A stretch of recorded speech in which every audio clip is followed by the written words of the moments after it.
Soy Gilberto Monge Pizarro, alcalde del Cantón de Mora desde hace 10 años. Entré en política aspirando a este cargo de alcalde municipal, sobre todo impulsado porque creo que había que cambiar un poco la visión de los gobiernos locales y la gestión de los gobiernos locales en cuanto a que antes se percibían como los gobiernos de arreglar calles, a realmente los gobiernos de cambiar la vida y de mejorar la vida de la gente integralmente. Y yo creo que, bueno, que hemos hecho, digamos, un cambio en nuestro cantón. Muy buenas noches, amigas y amigos. Tengo el agrado de estar esta noche con un invitado especial más, don Gilberto Monge. Gilberto es el alcalde del Cantón de Mora, un jerarca local con una vasta experiencia en temas de desarrollo local que ha transformado de manera extraordinaria su cantón y que continúa siendo uno de los alcaldes más dinámicos del gran área metropolitana. Y le agradezco mucho a don Gilberto que nos acompañe esta noche. Bienvenido a este programa. Muchas gracias, presidente, y más bien felicitarlo por esta iniciativa. De verdad que yo creo que es un ejercicio democrático muy importante para este país, ¿verdad? Y yo de verdad lo felicito y le agradezco mucho la invitación. Bueno, y como en la televisión el tiempo es oro, arranquemos de una vez. Démosle viaje. Presidente, vamos a hablar un poco sobre el estado de la justicia de un modo, digamos, general. Hay mucha queja en el país de que se ha judicializado la política y por otro lado de que se ha politizado la justicia. ¿Qué cree usted? ¿Que esa afirmación tiene algún grado de veracidad? Mire, yo creo que en el transcurso de los últimos 20 años, los procesos políticos en efecto se han ido volviendo cada vez menos propios del ámbito estrictamente del Poder Ejecutivo y del Poder Legislativo, que era lo usual.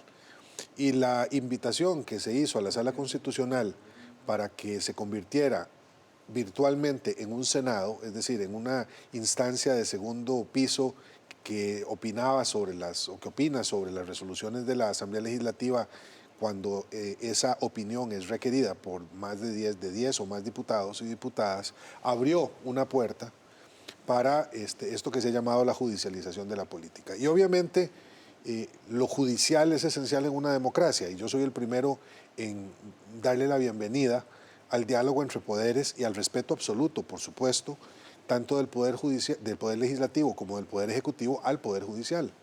Pero sí es cierto que hemos llegado a un punto en donde ya no solo la Sala Constitucional, que tiene un mandato absolutamente claro, prescriptivo, de interpretación de nuestra Carta Magna, sino otros estrados judiciales, se han convertido en un recurso ya de utilización política usual, política en el sentido de administración del poder, que sí se convierten, me parece a mí, en un obstáculo para la rápida y eficiente gestión de la cosa pública. Cuando lo judicial no se usa para darle garantías a la ciudadanía de la legalidad de un proceso, sino que se utiliza con fines de retrasar las licitaciones o de complicar el trámite para obtener un permiso, entonces se desvirtúa, se desnaturaliza y entramos en esta situación que tenemos ahora, en donde muchas veces las decisiones de la cotidianidad política están siendo definidas por un tribunal de justicia y no por las autoridades que han recibido el voto popular para tomar esas decisiones. Sí. Una de las causas que se señala, lo que he podido pues, leer y estar escuchando, es que el sistema de elección de magistrados ha tenido que ver también en gran parte con esto. Yo me puse a investigar un poquito en el informe del Estado de la Justicia. En el 2003 se reformó la Constitución para que los magistrados sean electos por mayoría calificada, 38 votos. Se creó la Comisión Especial de Nombramientos y además, digamos, se ha venido atomizando, digamos, en fracciones y cada vez más pequeñas, ¿verdad?, la Asamblea Legislativa, por lo que de 18 nombramientos entre el 2000 y el 2013, solamente 2 nombramientos de magistrados de 18 no han sido jueces de la República o personas que vienen del Poder Judicial. ¿Usted cree que el modelo de elección de magistrados actual es conveniente o usted cree que habrá que modificarlo? También un poco viendo la coyuntura que ocurre, de lo que ocurre en otros países, tanto de Latinoamérica como de Norteamérica, ¿verdad? Sí, bueno, mire, en todos los países hay quejas por un modelo o por otro respecto de la elección de magistrados, en otros casos magistrados, jueces y hasta algunas figuras, en el caso del derecho anglosajón, que también son electas ya no por los cuerpos legislativos, sino por la propia ciudadanía. El caso de los sheriffs, por ejemplo, en Estados Unidos. Y en unos y otros siempre hay algún tipo de posibilidad de contaminación, entre comillas, partidista. Por lo tanto, yo creo que habría que ver esto no en cuanto a los procedimientos de elección, sino a esto que usted llama el contexto más general en el que se realizan estas elecciones. Cuanto más fragmentada está la Asamblea Legislativa, cuanto más fragmentada está la sociedad. Y en tanto y cuanto se mantengan como factores que pesan mucho en el sistema, una cierta desconfianza que se ha ido aumentando sobre la gestión pública y sobre las y los quienes la ejercemos, y particularmente los políticos, siempre habrá este referente permanente a que una elección se politiza, incluida la de un magistrado o de una magistrada que tiene que ir a la Asamblea Legislativa, que es el más político de todos los cuerpos y más partidizado de todos los cuerpos de la administración pública, a buscar los votos de los magistrados y magistradas. Pero yo no conozco ningún sistema, por lo menos en Occidente, en donde se garantice una absoluta independencia de los jueces. De hecho, hay sistemas muchísimo más partidistas y mucho más ideologizados que el nuestro. El caso más conocido quizá por la relevancia con que las noticias, los medios de comunicación lo cubren, es la propia Corte Suprema de Justicia de los Estados Unidos, claro, en donde la designación presidencial es virtualmente de orden partidario, ¿verdad? Y tiene que ver con tesis duras que un gobierno u otro pueden tener y que se proyectan en el tiempo. Son decisiones trascendentes, porque los magistrados en ese sistema son electos a perpetuidad. Sí. Sí, un poco en esa línea, digamos, que es muy marcado en el sistema estadounidense, el tema ideológico, ¿verdad? ¿Usted considera que las resoluciones fundamentales, digamos, que tienen que ver con el rumbo del país, que en gran medida toma la Sala Constitucional, tienen que ver más con un enfoque político que jurídico constitucional, digamos? No, claramente el debate es ideológico y me parece que hay en unos y otros casos, evidentemente, posiciones que se expresan en sentencias. A mí, como lo que me toca es acatarlas, entonces, por supuesto que prefiero no opinar sobre, digamos, la deriva ideológica de una sentencia u otra, que en algunos casos es más evidente o no. Y ahí uno apuesta a la heterogeneidad de los magistrados y a las lecturas que me parecen inteligentes y sustentadas que estas tienen respecto de diferentes temas. Pero es inevitable, es decir, todas las decisiones tienen algún grado de subjetividad y me parece que esa subjetividad, en el caso de las decisiones que tomamos en los órganos políticos, pues tienen que ver fundamentalmente con posiciones ideológicas, ¿verdad? Sí. Pero me parece que aquí, en este caso, en vista de que no se puede evitar, ni es deseable, la preferencia ideológica de un magistrado, de una magistrada por un tema específico, lo importante es, y ahí sí hay que ser muy rigurosos, en garantizar la idoneidad de los magistrados y magistradas y de los jueces de la República, en el caso de los tribunales de menor rango, que garanticen, por lo menos, que todos los ángulos de un problema están siendo analizados y que no hay dogmatismo, que es otra cosa diferente, en una resolución específica. Bueno, la Sala Constitucional es, digamos, como de reciente creación, si nos ponemos a ver la historia democrática del país. Hay dos instrumentos, hay dos gestiones, digamos, que se hacen ante la Sala. Una de estas es la consulta facultativa, que 10 diputados pueden hacer después de un primer debate de un proyecto de ley. Después el otro tema es el tema de las acciones de inconstitucionalidad que se pueden interponer contra reglamentos, contra leyes. Dos preocupaciones, ¿verdad? Uno, hasta dónde se está usando, digamos, este instrumento de la consulta facultativa como una forma de atrasar el proceso legislativo. Y lo otro es, y aquí hablo un poco del tema municipal, ¿verdad? Desde el gobierno anterior vienen creándose instrumentos de ordenamiento territorial. Es un tema que a mí siempre me ha preocupado mucho, el caos urbano que tiene nuestra área metropolitana. Incluso en este gobierno también se han aprobado algunos instrumentos que facilitan la creación de los planes reguladores. Es decir, todo eso está impugnado en la Sala Constitucional y todo está suspendido, ¿verdad? ¿Usted cambiaría algo en la norma que tenga que ver con los efectos suspensivos de la interposición de una acción y con el tema de las consultas facultativas? ¿O le parece que es más sano para el sistema que se mantenga como está? Claramente hay un uso, llamémoslo, abusivo del recurso, ¿verdad? Y como lo decía al principio, me parece que no siempre eso es inducido por los mejores motivos. Hay una utilización del recurso a la consulta o a la denuncia de un instrumento o de una política que muchas veces dista de una razonabilidad manifiesta, sino que tiene que ver con la lógica de obstaculizar una decisión. Y creo que cualquier reforma que evite que este uso sea de esa naturaleza, deberíamos de considerarla. He de decirle, sin embargo, que si hemos de tener abusos, prefiero que sean abusos que recurran a la constitucionalidad como argumento que abusos que prescindan de la constitucionalidad. Es decir, en el régimen anterior a la existencia de la Sala Constitucional se cometían otros abusos que eran igualmente perniciosos y que también no generaban necesariamente una gestión más transparente y más eficaz de los recursos públicos. Pero yo creo que cualquier cosa que mejore la gestión de la sala y particularmente que agilice las resoluciones es y debe ser bienvenido. Sí, una última pregunta, presidente. Según los informes que he podido recopilar, el 66% de los homicidios al año, ¿verdad?, son cometidos por personas que nunca habían cometido un homicidio. Se ha venido cuestionando mucho la política de este gobierno en el tema de la parte carcelaria, digamos, también se señala mucho al Poder Judicial como el causante de la violencia en este país. ¿Usted cree que la impunidad, que hay impunidad, que el problema está ahí, o que la sociedad no solo es víctima del tema de la violencia, sino también somos hasta cierto punto causantes indiferentes de esta violencia? Yo creo que es una combinación, como todo, de factores.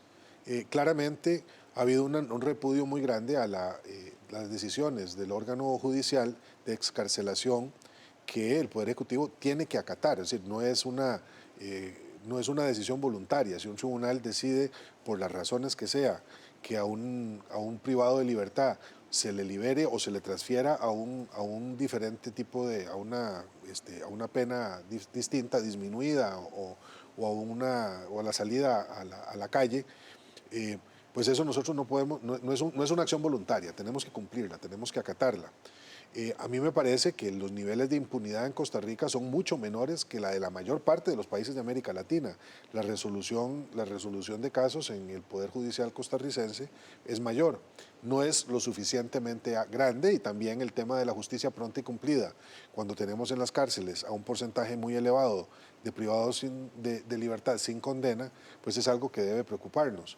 Pero yo creo que la violencia tiene otras explicaciones principalmente, y en el caso de las últimas olas de violencia en los últimos años están muy asociadas al crecimiento del tráfico de drogas y las dinámicas cambiantes de ese fenómeno criminal en la cuenca del Caribe.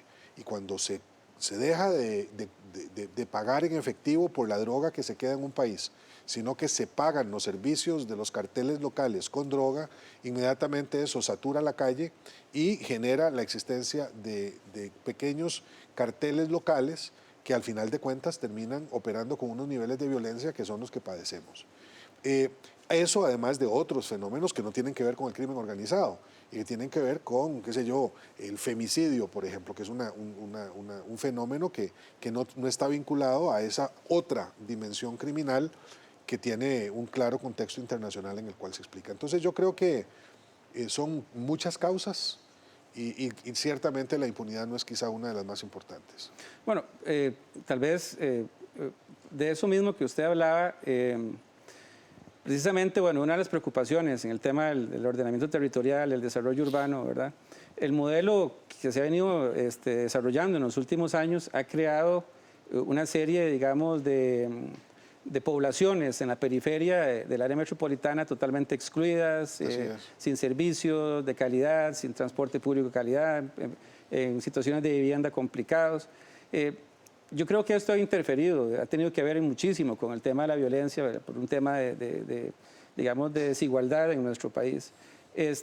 A mí me parece que es una línea en la que deberíamos trabajar gobiernos locales y gobierno central en conjunto y atacar esto de un modo, digamos, más territorial.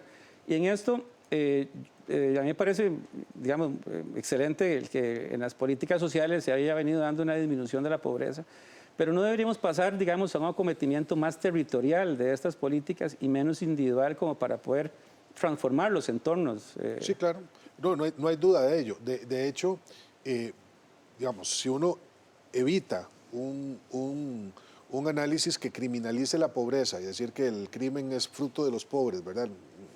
En el crimen participan pobres y ricos y yo creo que hay que descriminalizar esa perspectiva. Pero, digamos, si uno logra separar eso, evidentemente las comunidades que vivan en espacios más ordenados, mejor atendidos en cuanto a servicios públicos, donde la gente esté más integrada y las familias también, donde haya centros de recreación, donde se puedan, bueno, las cosas que usted ha hecho en el Cantón de Mora, en donde haya conectividad, donde los espacios de oscuridad en la noche puedan ser reducidos con alumbrado público, cosas tan sencillas como que una cancha en un parque tenga luz hasta las 10 de la noche o las 11 de la noche que los muchachos están ahí, que haya policías locales que tienen una lógica de atención al ciudadano diferente que los policías de la fuerza pública, que no lo conocen necesariamente caso por caso porque no viven ahí, no son del pueblo, etcétera. Todo ese conjunto, digamos, de políticas de ordenamiento territorial, de inclusión social, de productividad creciente, de empleo, todo eso ayuda mucho. Y como usted lo dice,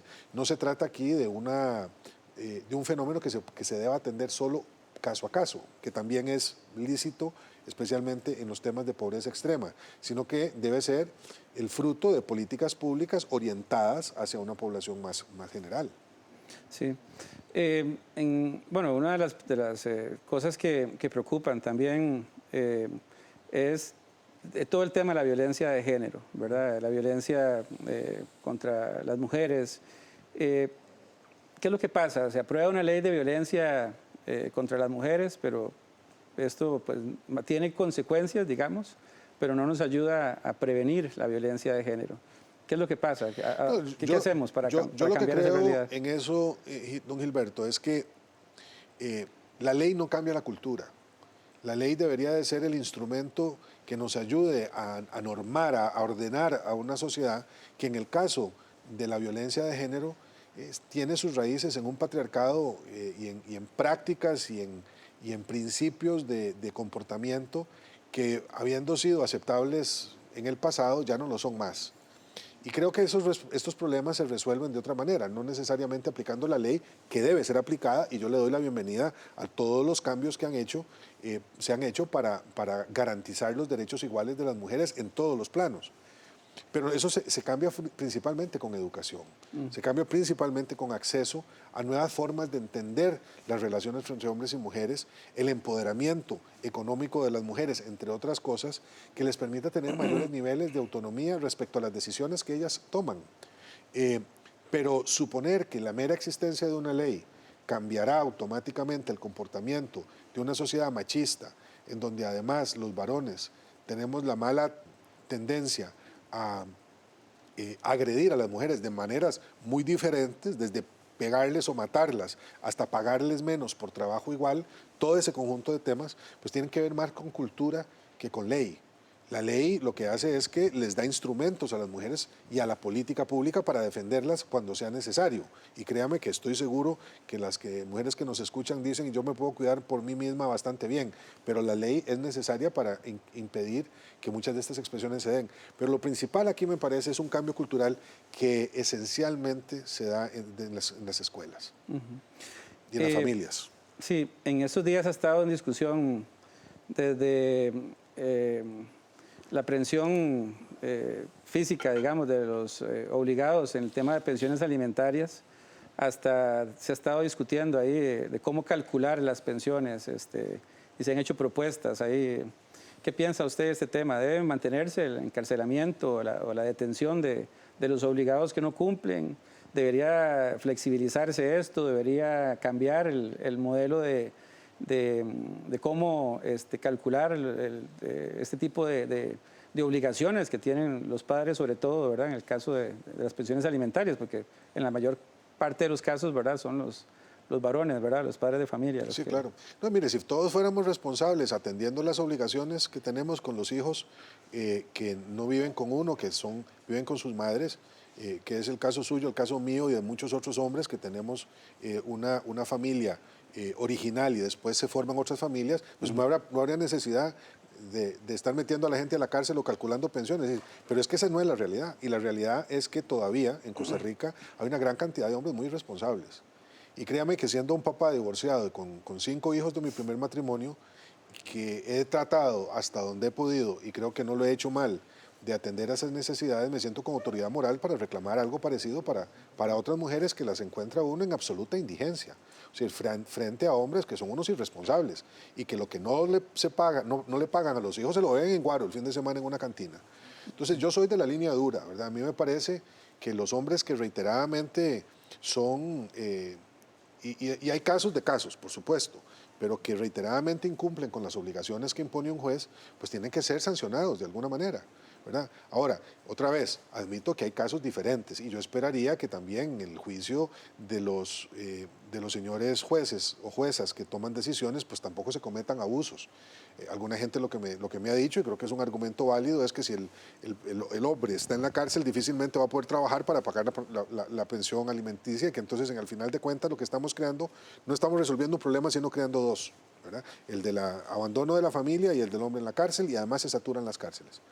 Pero yo creo que en un sentido general, la ley se aplica bien en Costa Rica y es la única manera de garantizar que muchas mujeres que son jefas de hogar mantienen a sus familias en una condición de mínimo decoro, ¿verdad? Y en ese sentido, me parece que, otra vez, la ley siempre es perfectible, pero tenemos un régimen que por lo menos garantiza que en un sentido correcto a la mujer que es jefa de hogar y que tiene un marido que no vive allí en su casa, se le den algunos recursos mínimos para criar a los hijos, que es una tarea muy complicada. Sí, bueno, y en esa misma línea, digamos, de todo el tema familiar, y usted lo decía bien, bueno, el caso nuestro, ¿verdad? Que tenemos por lo menos yo me considero que hago un núcleo, conforme un núcleo familiar con mis hijos, ¿verdad? Así es. Pero hay ahí, presidente, una queja, digámoslo así, un reclamo que uno escucha de ciertos sectores que trabajan en el tema de los derechos humanos, ¿verdad? Un poco quejándose de que se ha dejado un poco de lado la agenda de derechos, digamos, que promueva otras conformaciones de familia alternas a la tradicional, ¿verdad? Que es la que siempre se ha entendido como la familia costarricense, ¿verdad? Que en realidad eso ha variado y hay otra conformación de familias, ¿verdad? Y que un poco ha sido tal vez como por la urgencia de atender alguna agenda fiscal, económica del país. ¿Se ha quedado de lado esa agenda realmente de parte de este gobierno? No, yo creo que no. Y especialmente en materia de diversidad sexual, nosotros hemos mantenido nuestro empeño en que por razones de derechos humanos y todo lo demás, y derechos civiles, las parejas del mismo sexo tengan esas condiciones necesarias de igualdad, ¿verdad? No hemos apoyado la ley de matrimonio igualitario, eso no fue lo que yo prometí en campaña, y lo que hemos hecho es insistido una y otra vez en que los derechos patrimoniales, y se han hecho grandes avances en la caja, en los temas de visitación, en los temas de seguros, de aseguramiento, que digamos responden a esa tesis que, habiendo sido una promesa de campaña, es ante todo un derecho humano, así es como lo hemos visto. Y creo que como pocas veces en el pasado se han avanzado los derechos de la comunidad de la diversidad sexual, ¿verdad? Hay alguna queja de sectores cercanos a esa comunidad respecto de temas como el matrimonio, pero como le digo, eso no fue lo que prometimos en campaña, eso no fue por lo que votaron 1.327.000 personas en el año 2014. Bueno, presidente, a mí me parece que ha sido muy interesante el ejercicio. Yo voy en la línea de lo que usted estaba planteando. A mí me parece que nosotros como sociedad tenemos que ser más responsables y, digamos, dejar de echarle la responsabilidad de todo al gobierno, al Poder Judicial. Estamos viviendo una época ya prácticamente de campaña electoral, ¿verdad? Yo he estado en el campo político, donde tengo de estar de alcalde 10 años y uno entiende, digamos, el tema político, ¿verdad?, de lo que está pasando. Pero creo que es complicado también el riesgo en el que se puede ver envuelto un país cuando la gente pierde la esperanza y cree que todo en nuestro país está funcionando mal. O sea, que la administración de justicia está mal, que la administración del poder político está mal, del poder ejecutivo, del poder legislativo, que hay muchísimas cosas que corregir, ¿verdad? Que la administración de justicia no es un asunto que es competencia nada más del poder judicial, sino que yo creo que todos como sociedad, ¿verdad?, tenemos que crear una sociedad más justa, ¿verdad? Y eso es lo que persigue realmente la justicia, por supuesto, el tener relaciones más justas entre las personas que conforman una sociedad. Así que en eso tenemos que seguir, yo creo, todos los que estamos en algún cargo público, ¿verdad?, tratando de impulsar ese tipo de valores y hacer a la gente responsable de que no esperemos de que los cambios vengan de allá y de sentirnos de que somos víctimas de las cosas, ¿verdad?, sino que somos actores responsables, ¿verdad?, del futuro que tenga nuestro país. Muchísimas gracias, de verdad, por esta oportunidad y le deseo lo mejor en este casi último año de gobierno. Muchas gracias, señor alcalde, y muy buenas noches para todas y todos.